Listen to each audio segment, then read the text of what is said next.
आप सभी को हाथ जोड़ करके प्रणाम। मैं जया भारत, जिला संत कबीर नगर से आज आप लोगों को, पूरे संपूर्ण देशवासी प्रदेशवासियों को बकरीद की बहुत बहुत मुबारकबाद और बधाई, क्योंकि ये हिंदुस्तान है और हिंदुस्तान के सरजमी पे हम चारों भाई मिलजुल कर रहते हैं। सभी के त्योहारों का हम सम्मान करते हैं। आज हमारे मुसलमान भाइयों का जो बकरीद है, सभी मुसलमान भाई समाज को, देश प्रदेश यहाँ तक विश्व के भाइयों को बहुत बहुत मुबारकबाद। लेकिन एक बात मैं कहना चाहती हूँ, हालांकि बहुत लोगों को बुरा भी लगेगा। इसमें क्या होता है, बकरीद में लोग कुर्बानी का दिन इसको करें कुर्बानी का दिन है। कुर्बानी का मतलब क्या होता है? कुर्बानी का मतलब होता है कि अपनी गलतियों को न्यौछावर कर देना, ख़त्म कर देना, उसे कुर्बानी कहते हैं। लेकिन जो कुर्बानी है जिस पर निर्जीव जीवों की हत्या की जा रही है, केवल हमारे मुसलमान भाई नहीं इसके दोषी, हमारे हिंदू भाई सभी भाई दोषी हैं। क्योंकि कुर्बानी के दिन हम देख रहे हैं बहुत से लोग हिंदू समाज के भी हैं, वो कह रहे हैं भाई कल कुर्बानी है, मीट मिलेगा।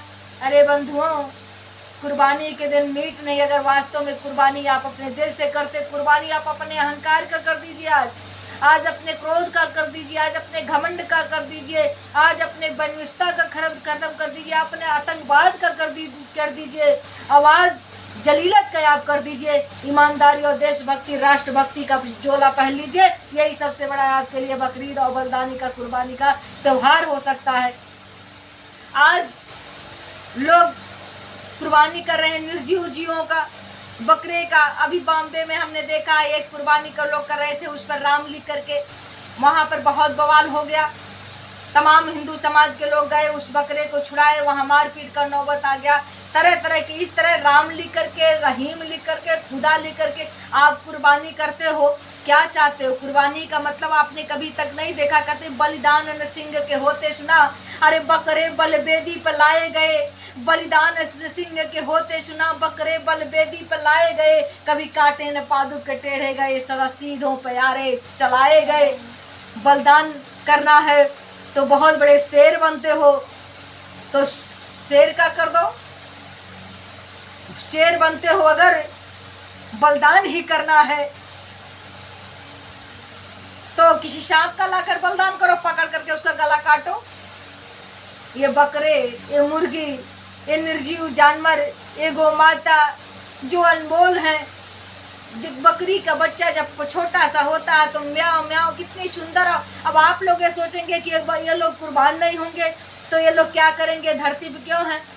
बकरी का दूध जब जिसका पल्स घट जाता है, तरह 36 रोगों की बीमारी बकरी का दूध है। और अगर उस बकरी के दूध का उपयोग पूरे विश्व में होने लगे तो हिंदुस्तान में पूरे विश्व के लोग निरोगित हो जाएंगे। तो बकरा खाने की कोई जरूरत नहीं पड़ेगा, अपने आप ताकतवर हो जाओगे। बकरी का दूध अभी कोरोना काल में बकरी का दूध 1000 रुपया लीटर बिक गया। और बहुत से ऐसी बकरियां हैं जो जिसको जमुना पारी कहते हैं, किसी को क्या क्या नाम ले देते हैं, वो 2-2 लीटर देती हैं। तो एक बकरी एक दिन में 2 लीटर दूध दे रही है, 2 लीटर का 2000 रुपया। और 2000 रुपये में दूध खाने पर आपके बदन की सारी बीमारी खत्म हो सकती है। तो उसके बच्चे को और उसको कुर्बान करने की क्या जरूरत है, बताइए?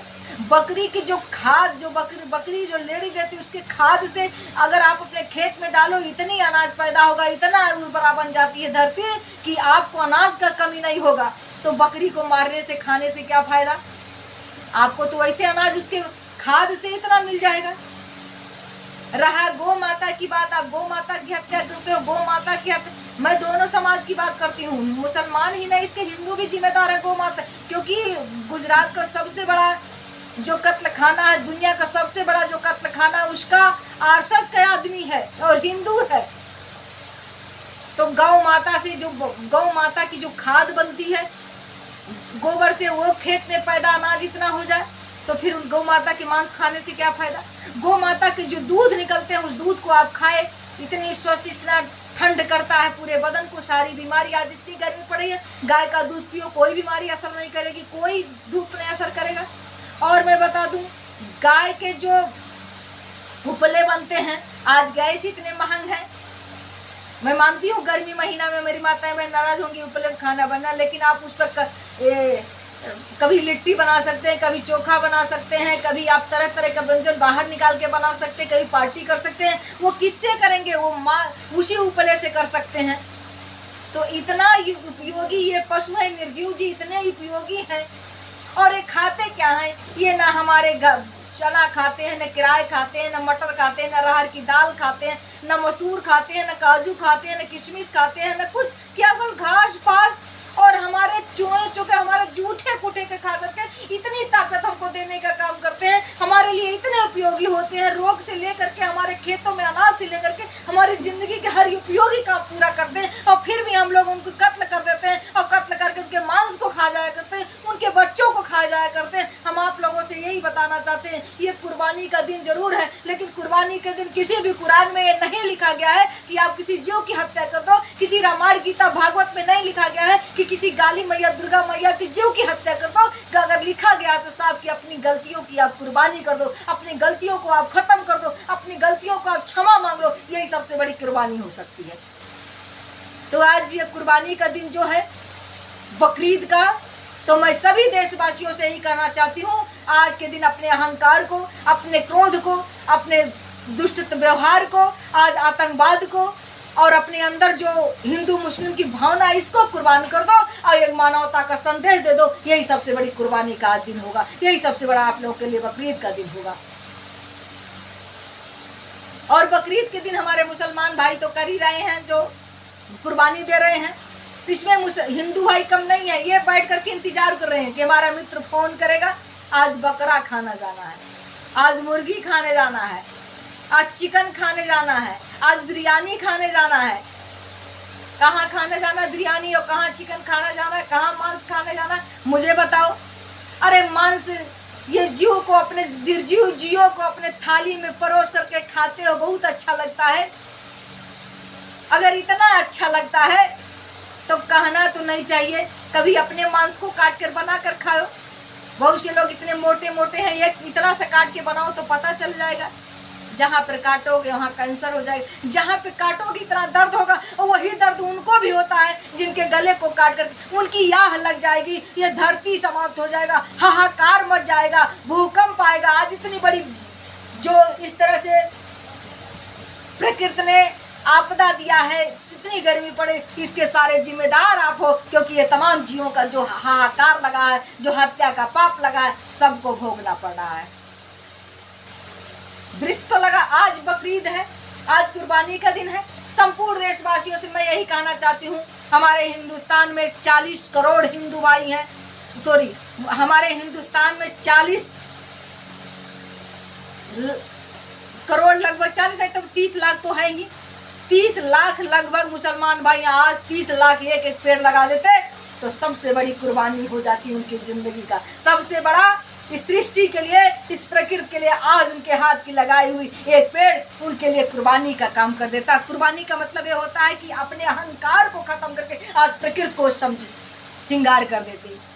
तो मैं यही देशवासी प्रदेशवासियों से, हाल में ये त्योहार मना रहे हैं, किसी की भी त्योहार का, किसी के धर्म का मैं खंडन नहीं करती हूँ, मैं तो सेकुलरवादी हूँ। मेरा हमेशा से कहना ही है कि मिटा दो मजहब के तबदगारों को यारो, अरे मिटा दो मजहब के तबदगारों को यारो, और गीता से कुरान को मिला दो यारो। हम नहीं कहते हैं किसी महल को गिरा दो, हम नहीं कहते हैं किसी महल को गिरा दो, इतना जरूर कहते हैं हर एक झोपड़ी में चिराग जला दो यारो। हम धर्म मजहब की बात नहीं करते हैं, लेकिन जहाँ पर गलती आएगा, किसी भी धर्म की बात होगी, वहाँ मैं बोलने का काम करूँगी। और मैं बोल करके सच्चाई से यही कहना चाहती हूँ, आज पानी बचाओ, आज जल बचाओ। आप लोगों से यही कहना चाहती हूँ, चाहे जमजम की पानी हो, चाहे गंगा और जमुना सरजू जी की पानी हो, सभी नदियों को संरक्षण करना और सभी को स्वच्छ करना आपका फर्ज है।